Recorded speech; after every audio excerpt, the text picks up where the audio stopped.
Bueno, muy buenos días. Les quiero pedir, por favor, como les escribió Ana María, va a ser la moderadora de nuestro chat durante la conferencia. Les pido que, por favor, tengan todos sus micrófonos desactivados, sus cámaras desactivadas. Como ya les escribo, vamos a tener un espacio de preguntas que pueden ir haciéndole en el chat. Se las pueden ir anotando, ella llevará nota de ellas para hacer la moderación. En este momento, Helman les va a compartir una pequeña encuesta que queremos hacerles al inicio de la charla, en la cual queremos preguntarles acerca de las motivaciones para estar aquí hoy con nosotros. Nuevamente, él al final de la charla les va a compartir otra pequeña encuesta que les pedimos de corazón puedan ustedes responderla, porque vamos a tener algunas preguntas que nos van a guiar en los temas que vamos a estar trabajando de aquí en adelante y durante todo el semestre, realmente hasta el segundo semestre. Bueno, hola a todos. Por favor, les pido que apaguen los micrófonos porque por ahí detecto todavía micrófonos encendidos. Gracias. Es un placer tenerlos en el inicio de nuestro curso de cocina saludable en casa. Para dar inicio a este ciclo de talleres, vamos a contarles el cronograma y la metodología de nuestros encuentros. Los acompañaremos ya que es administrador de empresas, es especialista en gerencia estratégica de alimentos y bebidas de la Universidad de los Andes y está actualmente a cargo del taller de cocina de la Fundación Escuela de Bogotá. Esta fundación también tiene a cargo la concesión de Villa Paulina. Y por parte del departamento los estamos acompañando Ana María Cardona, mi compañera, y quien les habla, Julie León. Nosotras somos médicas especialistas en medicina del deporte de la universidad. Quiero presentarles primero el cronograma de nuestro curso. Va a estar compuesto por 10 semanas de trabajo. Cada semana tendremos un encuentro. Primero, una charla teórica en la que hablaremos sobre una o varias recomendaciones o guías. El contenido de esta guía, la forma en la que vamos a poder aplicarla en la vida diaria. Y en la siguiente semana haremos un taller práctico con la ayuda de nuestro cocinero para elaborar una preparación relacionada con el tema que se trató en la charla teórica. Los invitamos a que participen en todas las sesiones de ser posible. Si no, no hay problema y pueden participar en alguna. No van a tener, digamos, dificultad en entender el tema porque no hay una continuidad exacta entre cada una de las sesiones. Nuestro curso se va a desarrollar en 4 grandes temáticas.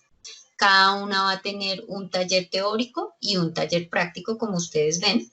Están fundamentados en las guías alimentarias basadas en alimentos para la población colombiana mayor de 2 años. Estas guías fueron construidas y avaladas por el Ministerio de Salud y por el Instituto Colombiano de Bienestar Familiar. Y la última sesión con la que cerraremos es una charla teórica de un tema que está muy en boga, que es la dieta cetogénica y el ayuno intermitente. Empecemos por saber un poco más sobre las guías alimentarias. Estas guías son un conjunto de orientaciones o recomendaciones que se dan a la población sobre el consumo de alimentos y tienen como fin promover un bienestar nutricional completo y prevenir la aparición de enfermedades o el empeoramiento de estas. Cada guía está desarrollada con un mensaje esencial incluidos en el grupo de grasas. El cuarto grupo es el de carnes, huevos, leguminosas, frutos secos y semillas. Aquí, como ven, están todas las carnes, incluyendo las vísceras y las mezclas vegetales, pensando en las personas que no consumen carnes o derivados lácteos. El quinto grupo es el de las grasas, donde se incluyen el coco, el aguacate, la mantequilla, aquí sí están la crema de leche, están incluso el chocolate amargo, el tocino y la tocineta inclusive. Y el sexto grupo, último, está el de los azúcares, donde están pues todos los dulces, los confites, como le decían las abuelas, las chocolatinas, el chocolate con azúcar, las mermeladas, helados, las bebidas azucaradas y los productos de panadería. Si lo vemos detalladamente, el tamaño de las franjas está relacionado con la cantidad recomendada de consumo para cada grupo, como veremos más adelante. Por ejemplo, si ustedes ven los 2 últimos grupos de grasas y azúcares, son las franjas más pequeñitas. Esto querrá decir que las consumiremos de manera más limitada en una dieta normal. De esta forma, este primer mensaje lo que nos indica es que en cada tiempo de comida incluyamos alimentos de todos los grupos o de su mayoría en cantidades o porciones adecuadas, que también veremos más adelante. También nos llama la atención que nos motiva a comer más frecuentemente los alimentos frescos y menos los alimentos procesados industrialmente. Estos últimos contienen azúcares, sodio, grasas añadidos para poderlos conservar, y eso los hace menos saludables que los alimentos frescos. Y finalmente nos invita a consumir los alimentos que se producen y preparan en nuestras regiones y que están en cosecha. Uno, porque hacen parte de nuestra cultura, y dos, porque se pueden obtener y comprar a mejor precio, en especial en esta época de confinamiento. Recordemos además que en nuestro país podemos encontrar alimentos en cosecha durante todo el año. Esto es un privilegio y nos permite además variar la alimentación y conseguirla de manera más económica y más rápida. Adicionalmente, con la misma importancia, este mensaje nos invita a que consumamos agua durante todo el día y que además realicemos actividad física todos los días de la semana o la mayoría de ellos. La recomendación es que al menos incluyéramos entre 4 y 6 vasos de agua al día, adicionales a los líquidos que ya están presentes en la alimentación. ¿En dónde? En los jugos, en las sopas, en los vegetales y en las frutas.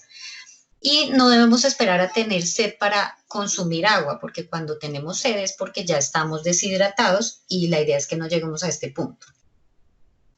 Pero ¿por qué este mensaje, que es como tan grande y tan general, y por qué adiciona además la recomendación urgente de practicar actividad física, que además se repite en el 9º mensaje?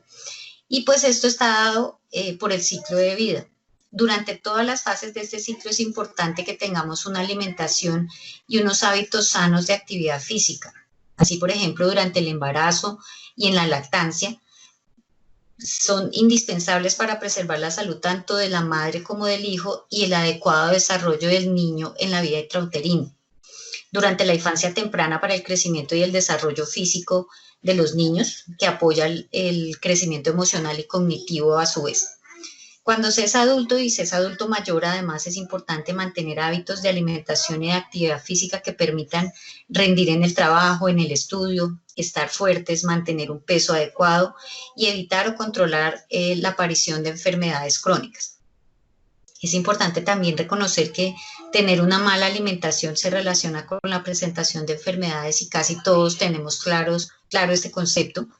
Al principio probablemente no se encuentren cambios o uno no se dé cuenta, pero con el tiempo esta situación lleva a malnutrición, y esta malnutrición puede manifestarse de diferentes formas, como son deficiencias de micronutrientes, es decir, vitaminas y minerales, o por otro lado el sobrepeso y la obesidad y la desnutrición, e incluso aumentar el riesgo de padecer enfermedades crónicas, tales como la diabetes, la hipertensión, las enfermedades del corazón y otras muchas. Las guías también nos presentan recomendaciones en cuanto al número de intercambios, que yo sé que este término les va a sonar raro, pero ahora lo explicamos mejor, para cada uno de estos grupos de alimentos. Y además, estas recomendaciones en el número de intercambios están dados para cada uno de los grupos de alimentos que ustedes ven acá, los 6 que yo les hablé, y los grupos de edad y sexo de cada persona. Entonces es aquí donde yo les digo que ustedes van a tener preguntas. Entonces la primera es: ¿qué cantidad de alimentos se debe comer durante el día?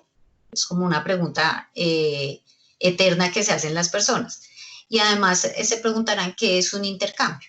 Entonces la primera, con estos 3 tipos de alimentos, lo que estamos aportando en calorías y en nutrientes es similar. Si alguna persona ya ha ido a nutrición, recordará que les entregan una tabla en la que se ven estos intercambios y le dice: usted puede desayunarse una porción de fruta, y le dicen una porción de fruta puede ser medio banano común o estas 9 unidades medianas, o lo puede cambiar, si no hay eso, entonces por ciruela o por cual otra fruta.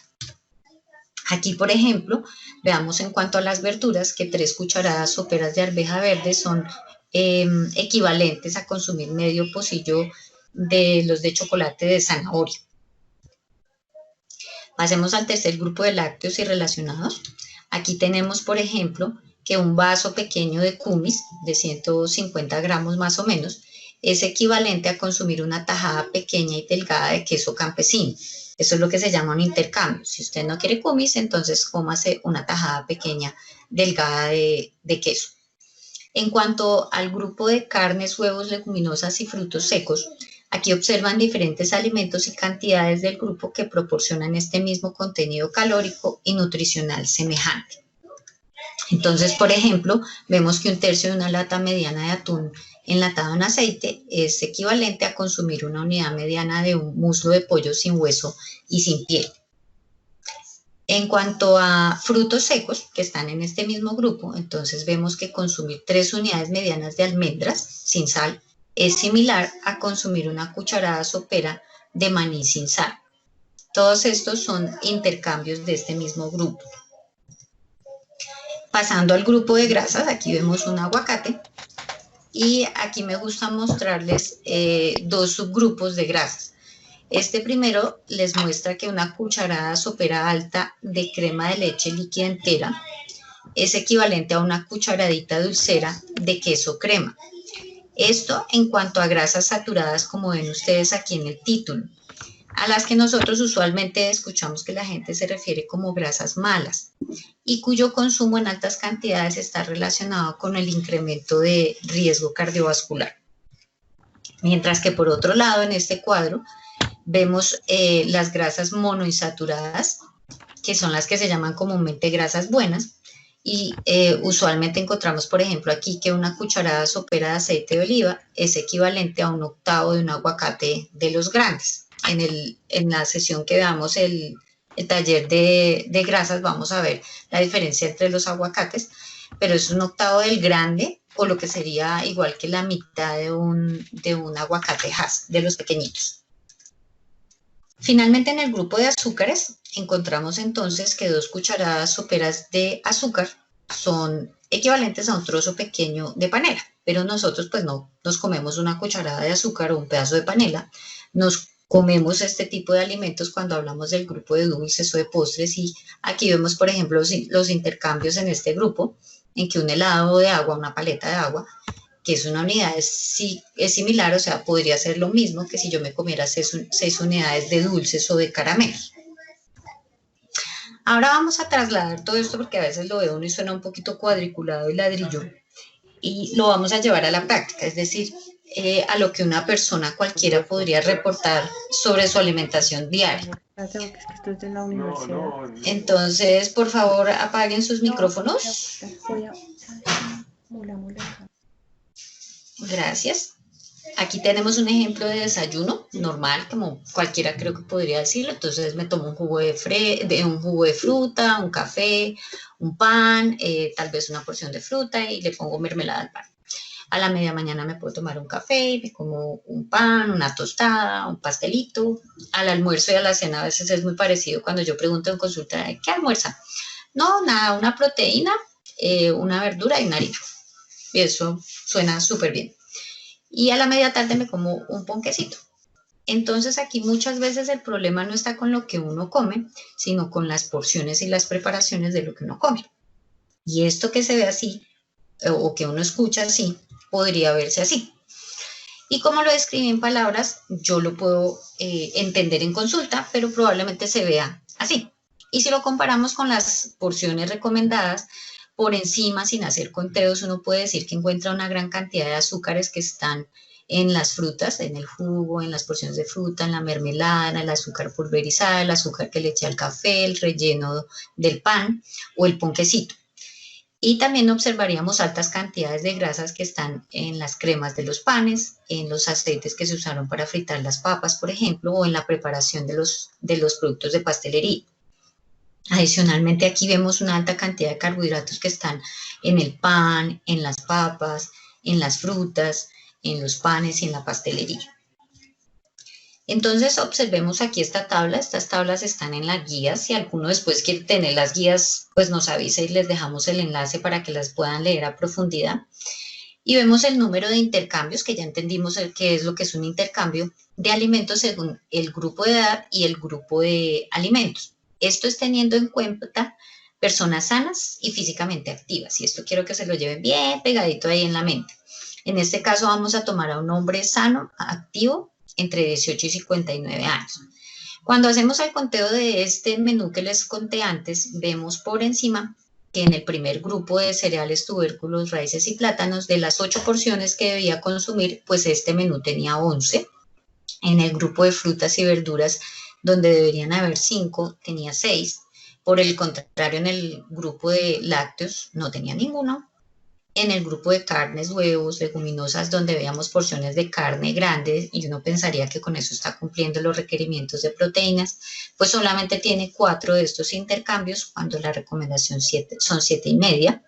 Y en los dos últimos grupos, a pesar de que no se hace el conteo como directo, sí podríamos decir que son altos porque están son muy dependientes de la preparación y el tipo de alimentos que escojamos, como los rellenos de las productos de pastelería, los fritos de las preparaciones como las papas fritas, por ejemplo.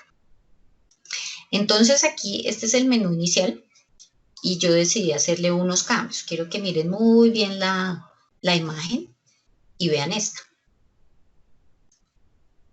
Vuelvo atrás y vuelvo adelante.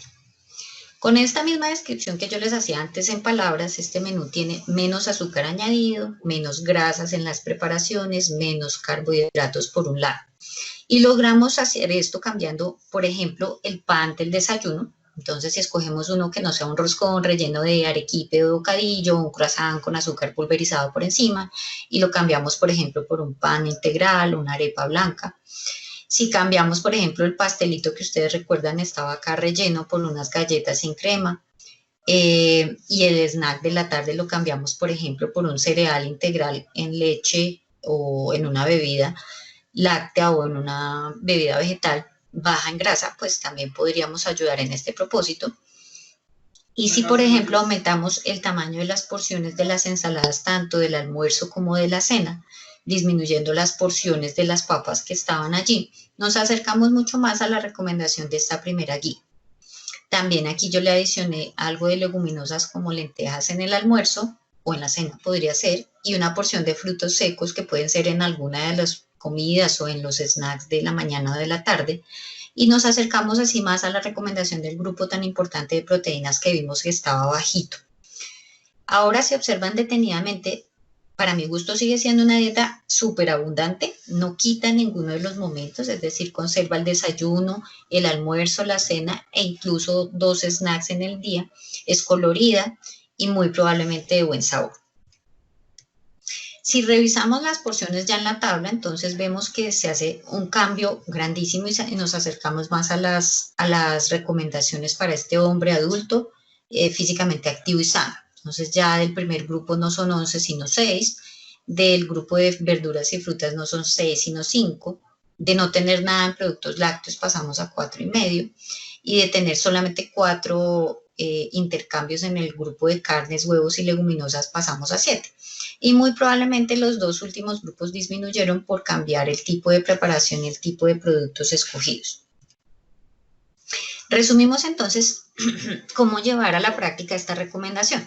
Entonces, primero, elegir alimentos de todos los grupos o de la mayoría de los grupos, principalmente en las comidas principales, el desayuno, el almuerzo y la cena, y tratar de escoger 1 o 2 de los grupos para los refrigerios, variando así la alimentación. Por otro lado, consumir la cantidad adecuada de alimentos según la edad y según la edad y el sexo.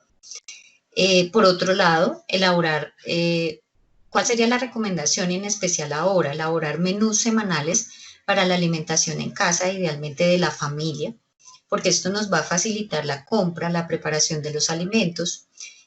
Nos aseguramos de que haya variedad, de que haya calidad en la alimentación, sobre todo ahora que estamos confinados y la idea es salir y exponernos con menos frecuencia a lugares como los supermercados donde hay gran afluencia de público. Y tratamos de que se gaste menos o que se desperdicie menos también en nuestro menú.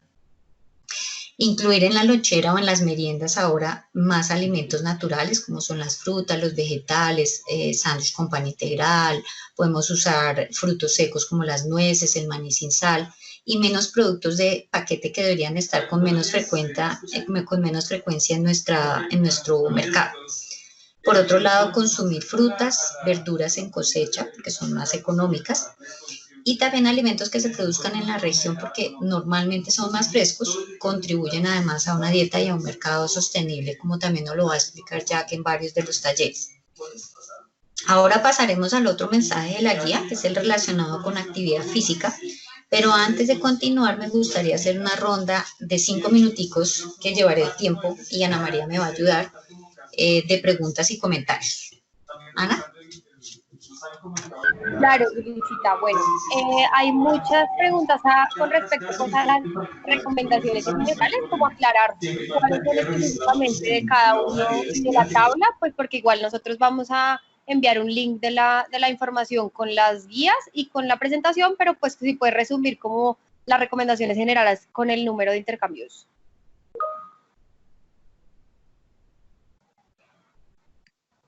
Julie, ¿puedes activar el micrófono? Sí, mostramos eso, la tabla, perfecto, para que la gente vea esos requerimientos, que son los claves. Perdón, que siempre se me apaga esto, no sé por qué.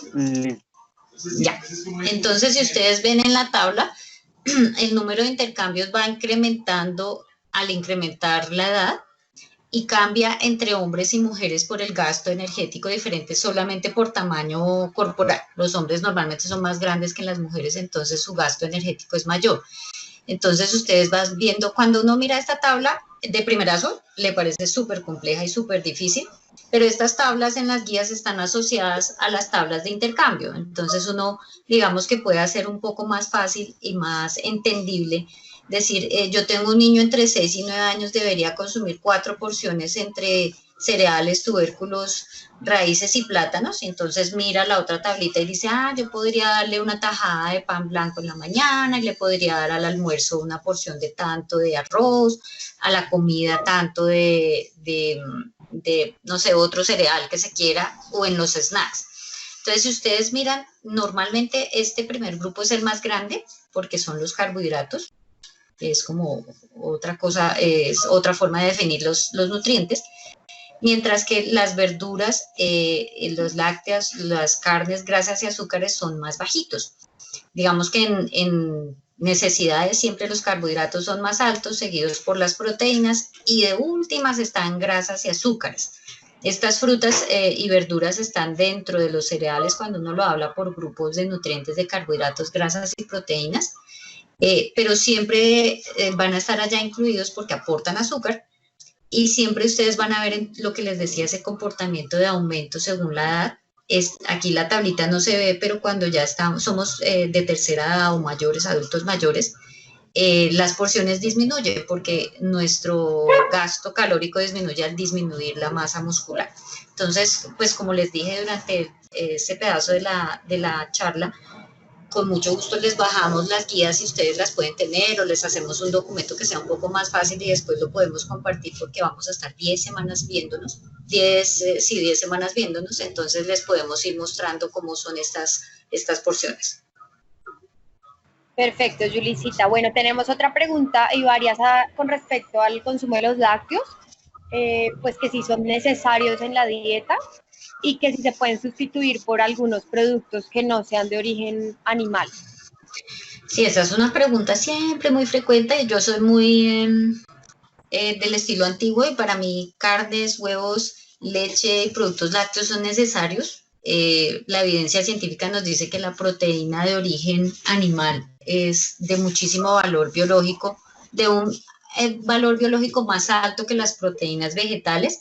Si se va a tener o si se decide tener una dieta vegetariana, debe ser seguido por alguien que sea especialista en el tema, es decir, un nutricionista que pueda decir de qué forma hago estos intercambios de alimentos, porque sí se pueden hacer, pero deben ser hechos con cuidado para que se tenga todo el contenido de todos los aminoácidos. Los aminoácidos son el esqueleto de estas proteínas que se requieren para el crecimiento, sobre todo en niños, en mujeres en embarazo, y cuando se es físicamente activo.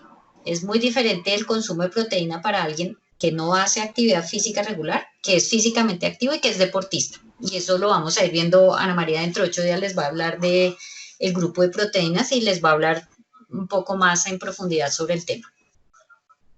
Perfecto, Julicita. De pronto ahí había que agregar un poco, pues porque mucha gente está tratando de buscar reemplazar los lácteos y porque a veces hubo una temporada donde había evidencia en contra del contenido de grasa de los lácteos. Sin embargo, si las personas tienen algún antecedente, alguna patología, pues se recomienda que sean descremados por ese contenido de la grasa animal y ahí tendrían el aporte de proteína y de calcio sin la grasa adicional, pues que viene la leche con su contenido nutricional normal.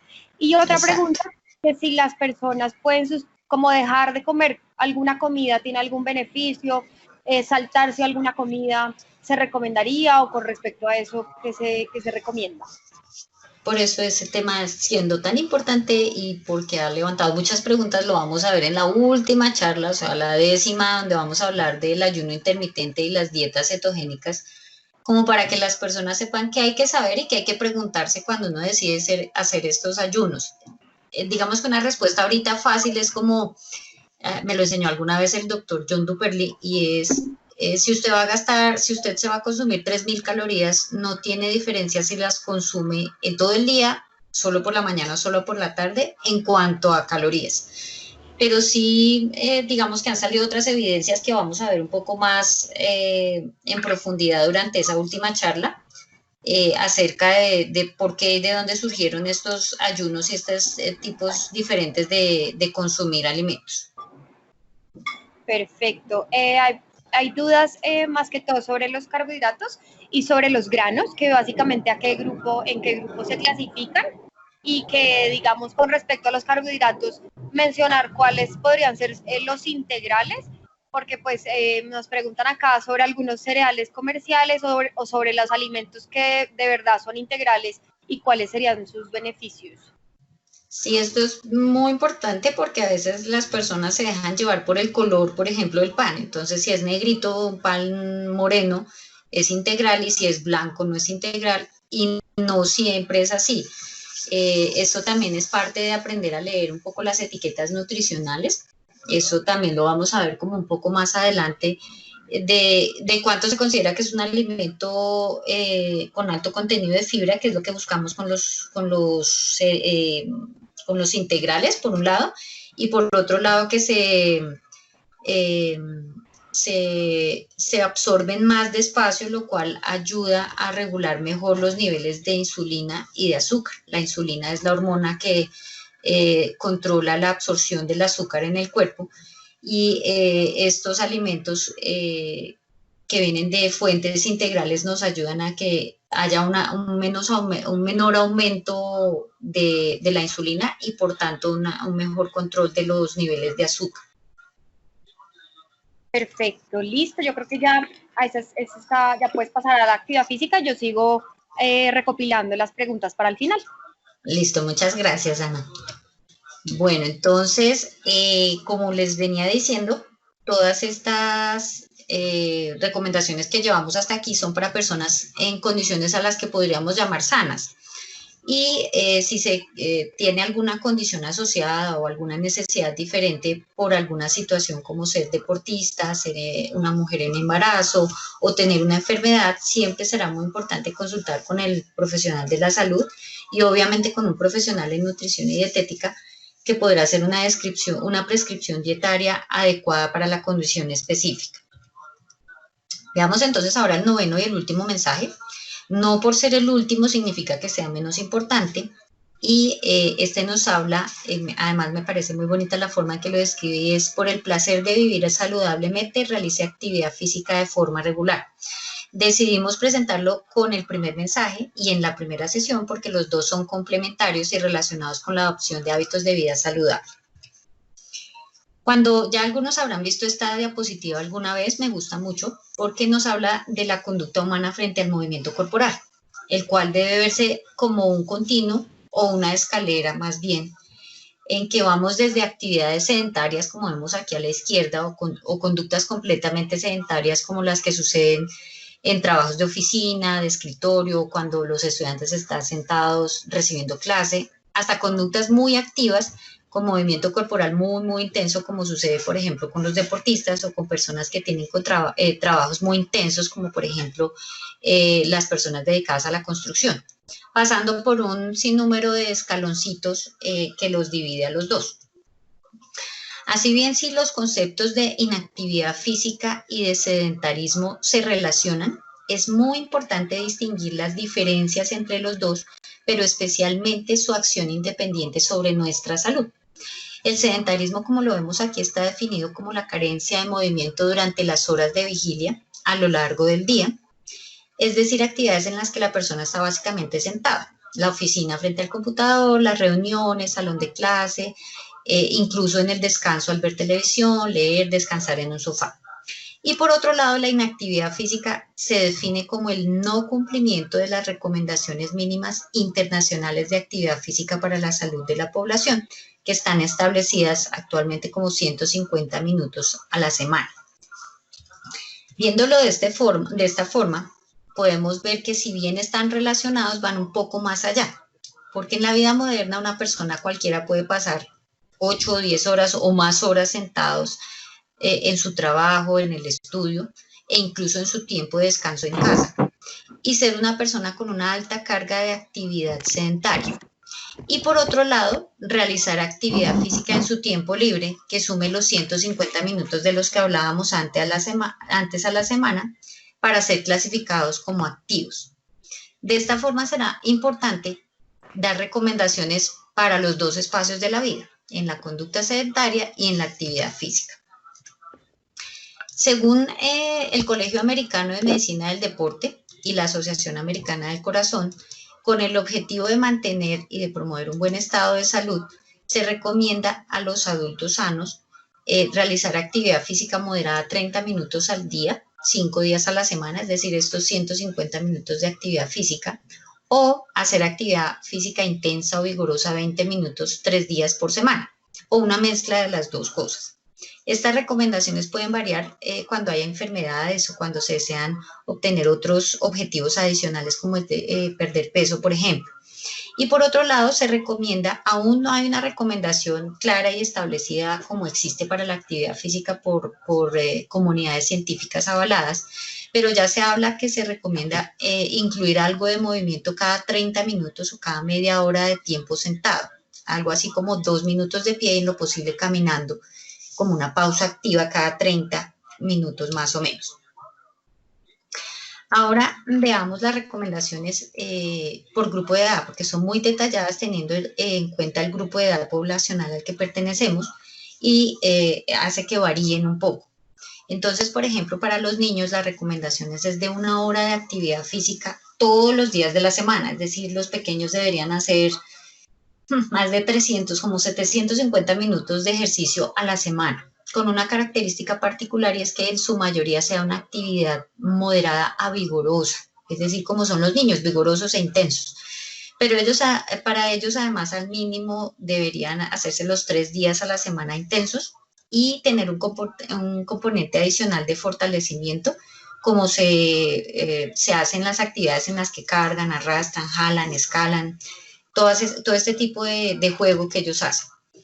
Y no tenemos que pensar que para cumplir estas recomendaciones es necesario inscribirlos, llevarlos a un gimnasio para que hagan fuerza, pesas, realizar ejercicio intenso en una escuela deportiva, en especial ahora en que no podemos, y en que estamos en casa y en que los niños están pasando muchísimo tiempo sentados en clases virtuales e incluso las actividades de esparcimiento están mediadas por pantalla o por juegos o actividades de mesa.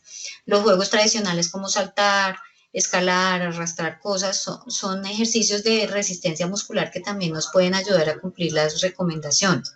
Y ahora en este tiempo nos podemos ayudar con cosas fáciles, una bomba inflada, unos pares de medias, unos peluches, una pelota suave, si el espacio lo permite jugar a la lleva en la casa, si tenemos Wii también nos puede ayudar porque es activo.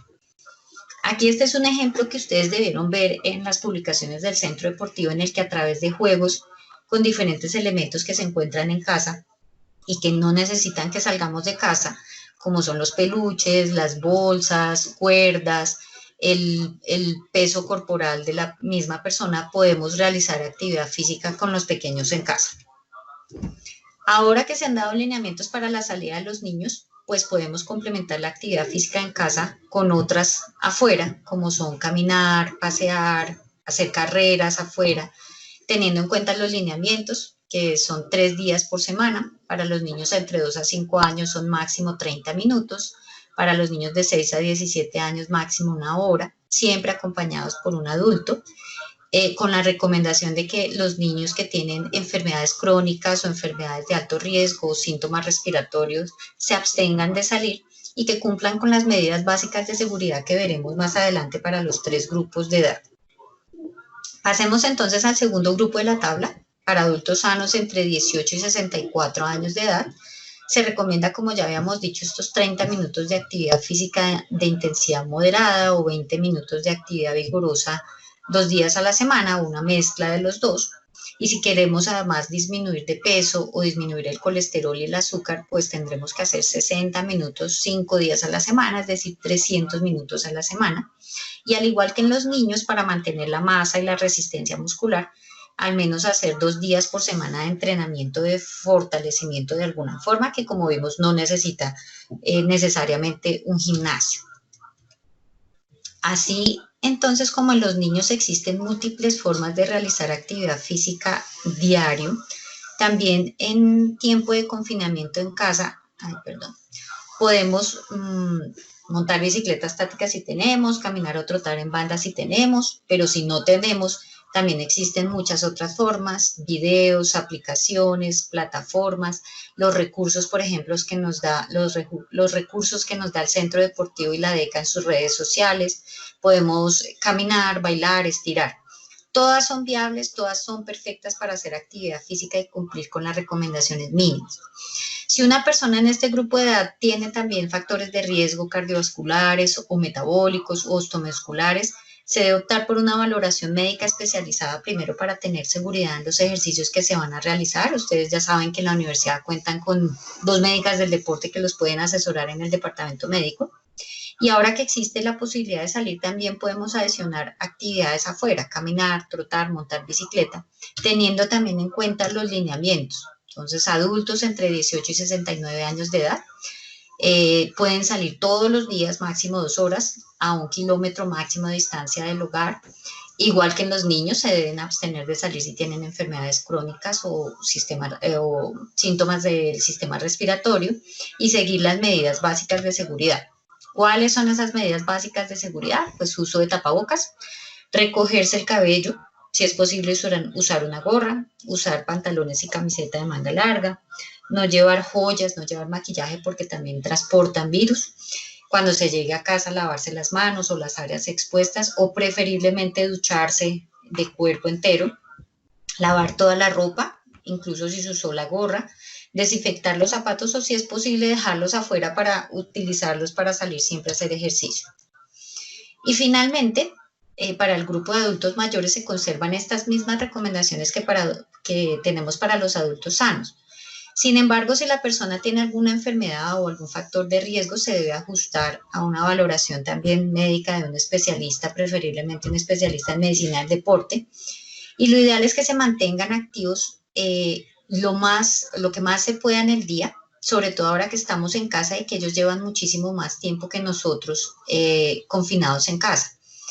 Por otro lado, los adultos mayores también deberían incluir ejercicios de fuerza, ejercicios de estabilidad y de equilibrio, porque con ellos se previene la pérdida de masa muscular, que conlleva a mayor riesgo de caídas, y cuando nos caemos tenemos más riesgo de complicaciones como las fracturas.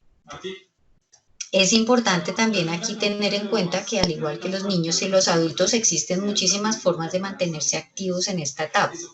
¿Qué es lo importante? Pues que sean del gusto de la persona, que se adapten a la condición de salud y que se distribuyan en casa y desde esta semana afuera, que también ya tenemos lineamientos claros para la salida de personas de adultos mayores.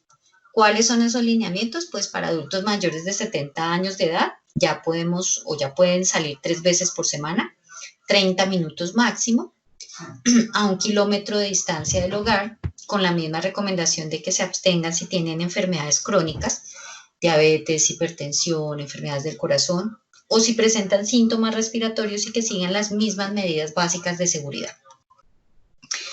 Y pues ahora que estamos en confinamiento también hemos perdido gran parte de nuestra movilidad diaria, la que teníamos usualmente en la universidad por transporte, porque nos movilizábamos entre salones, entre oficinas, cafeterías. Así que si queremos ser más activos y conservar lo que realizábamos antes, se dan unas recomendaciones adicionales.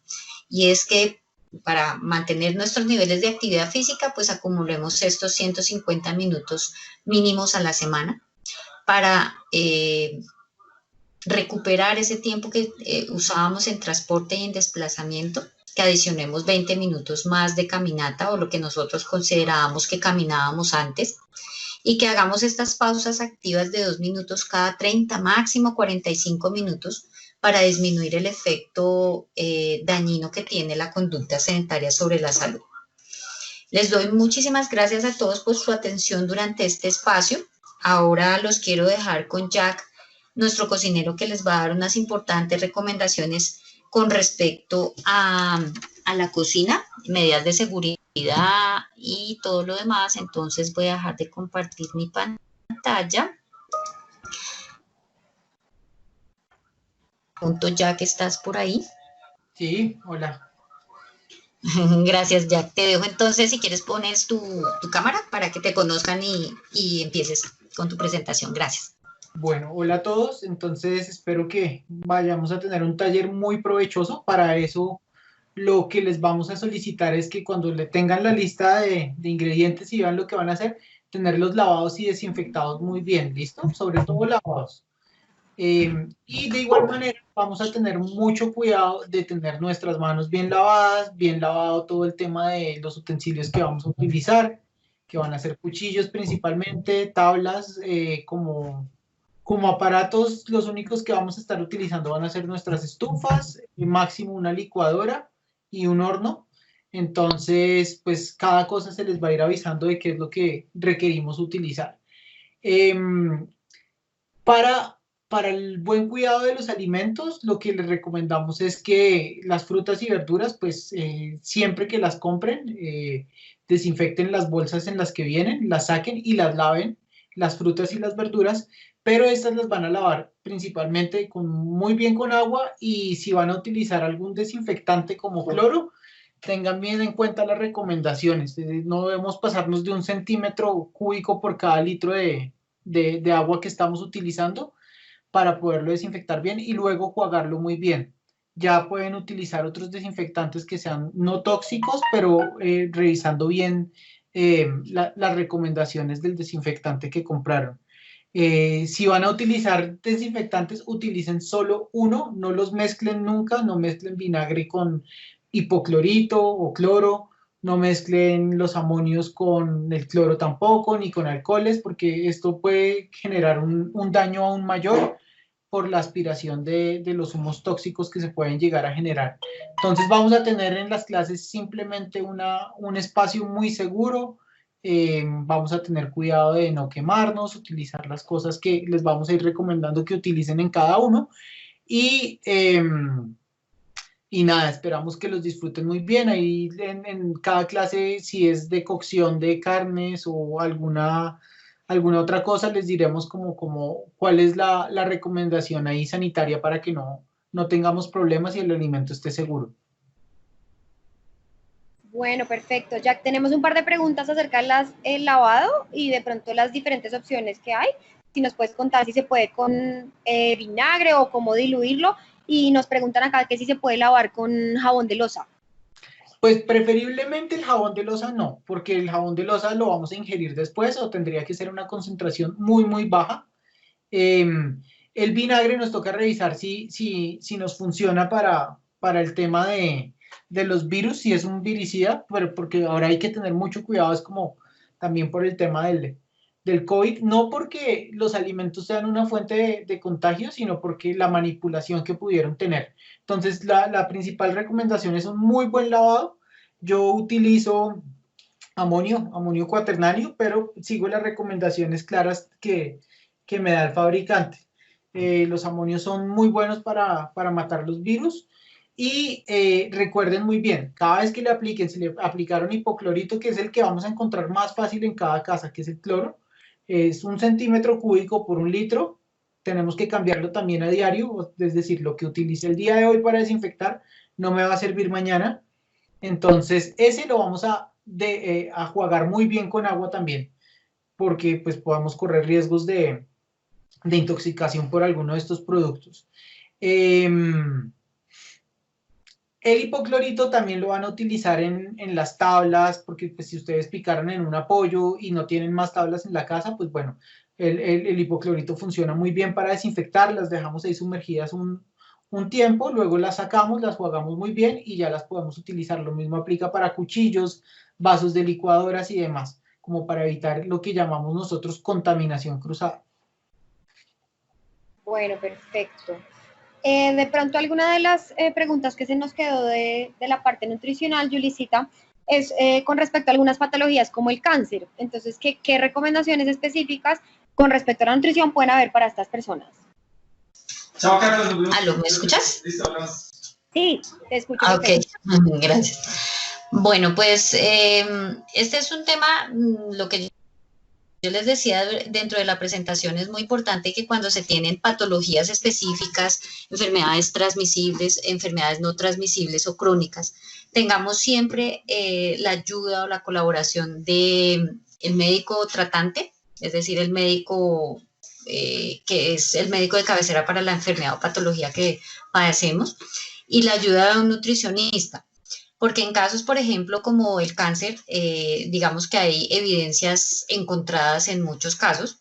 Ustedes saben, yo creo que todo el mundo ha leído notas o tips en internet acerca de alimentos que son cancerígenos, pero alimentos que también son, que disminuyen la posibilidad de presentar cáncer. Dentro de estos alimentos, si hablamos como en las generalidades, hay alimentos que se llaman antioxidantes.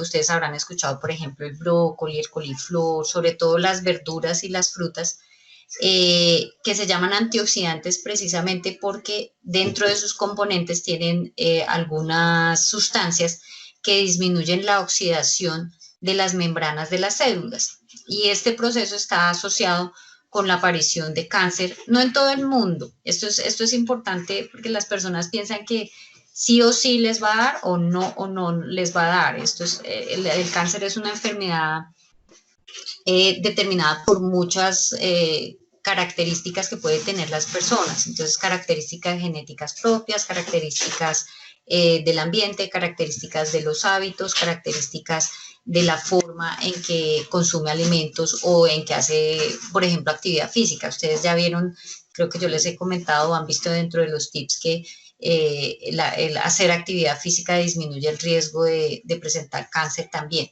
Entonces, si es una persona que tiene una enfermedad ya diagnosticada, es decir, tengo cáncer y estoy en tratamiento, pues debo ser manejado por un nutricionista, y un nutricionista que tenga experiencia en cáncer, que probablemente será parte del equipo multidisciplinario que lo esté tratando. Pero si quiero hacer prevención de enfermedades como el cáncer, no tengo cáncer diagnosticado, pues podría aumentar el consumo de estas sustancias antioxidantes que casi siempre se encuentran en los alimentos frescos, como son las frutas y las verduras, y los alimentos integrales. Sí, de acuerdo. Creo que nosotras siempre somos muy enfáticas en aumentar frutas y verduras, precisamente por todos estos beneficios que tienen.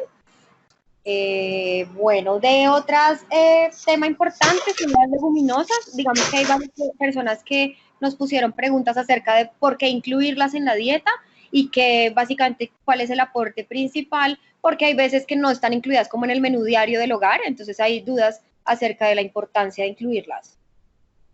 Sí, este es un tema importante. ¿Por qué se incluyen? Las leguminosas son fuente de proteína vegetal.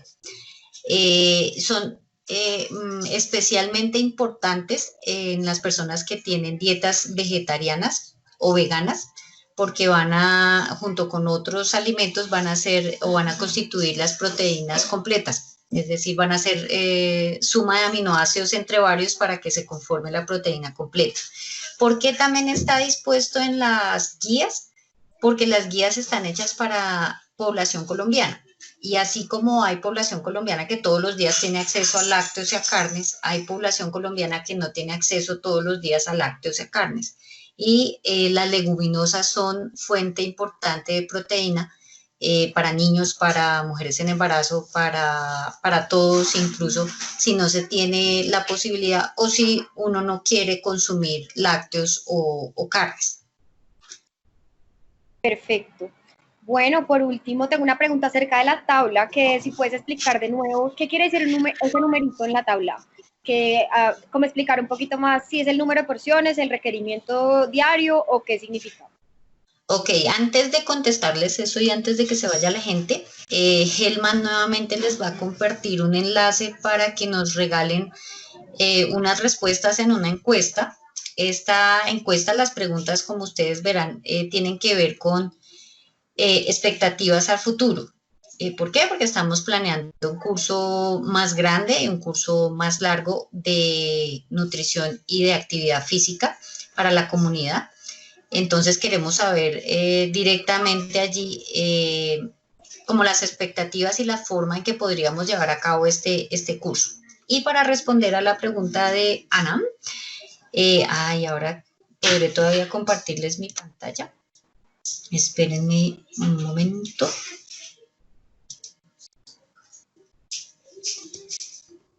Y les muestro. Entonces,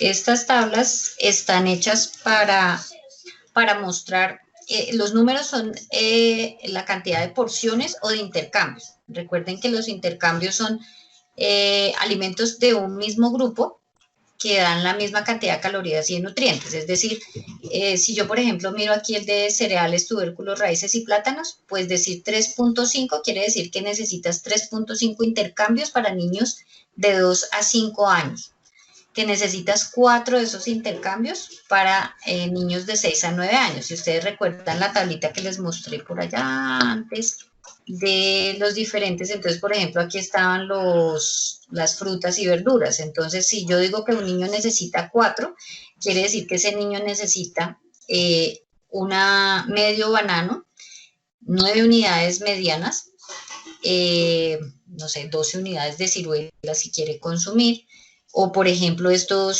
150 gramos de papaya. Entonces, si usted, por eso es que le dicen a unos 5 frutas y verduras al día, o sea, son bastantes porciones.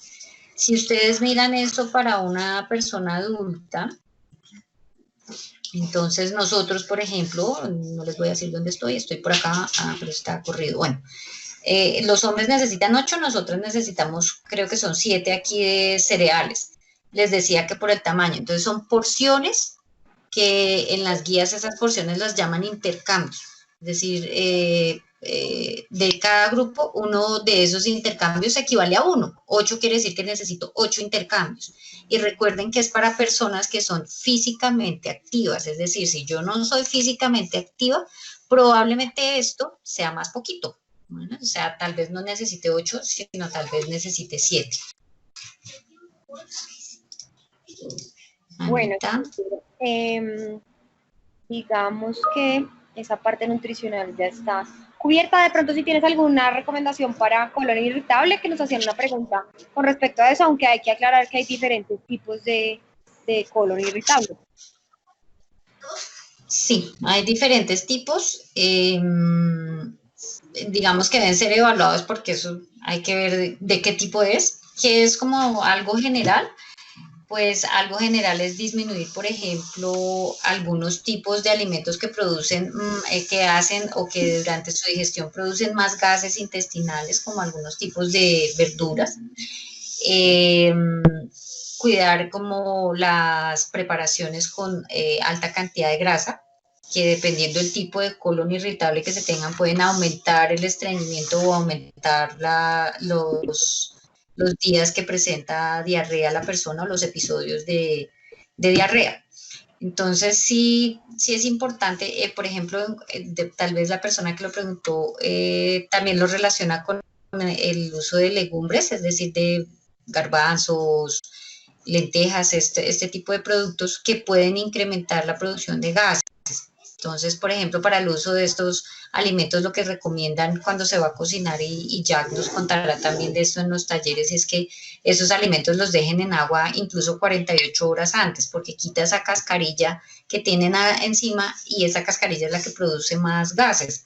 Entonces, digamos que hay formas que se puede hacer para utilizar alimentos que pueden empeorar el cuadro, y preparaciones que pueden hacer que sea diferente.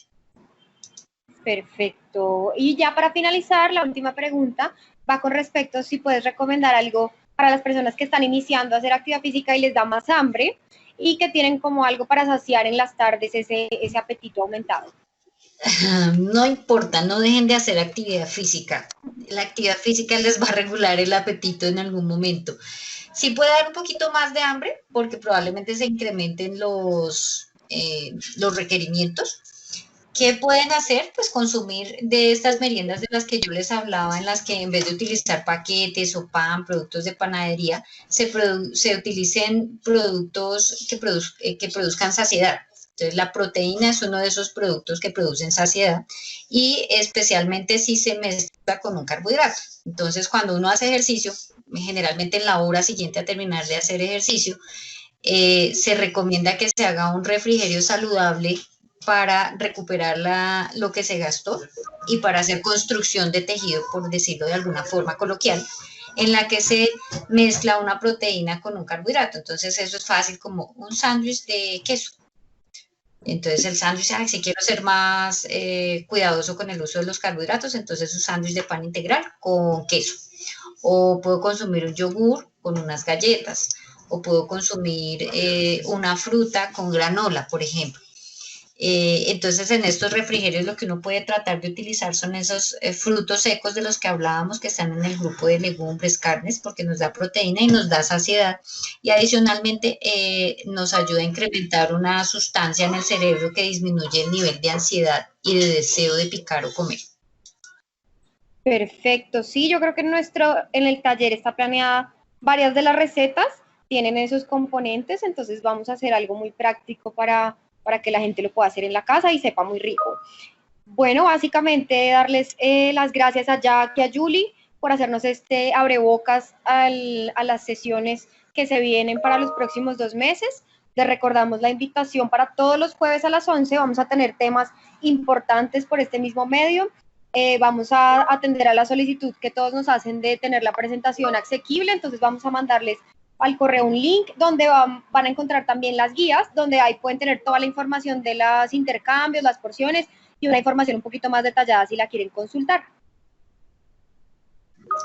Muchas gracias, Ana, por ayudarnos en la moderación. Muchas gracias a todos los que participaron. Les recuerdo, porfa, diligenciar la encuesta, que es de muchísima ayuda para nosotros para hacer una planeación adecuada de los cursos y de las cosas que ustedes quieren aprender, es decir, que estén dirigidas a las expectativas. Muchas gracias a todos los que están detrás de todo este curso, a la Decanatura de Estudiantes, a la Vicerrectoría, gracias a Jack a través de concesiones. Muchas gracias en especial a Conéctate por ayudarnos con toda la parte logística y pedagógica en la elaboración de este curso para toda la comunidad. Bueno, gracias, Julicita. Yo creo que hay algunas dudas ahí que se quedaron, pero pues es más de después de entrenar qué debemos comer, y creo que las vamos a ir resolviendo a través del taller, entonces los invitamos a estar muy conectados para eso.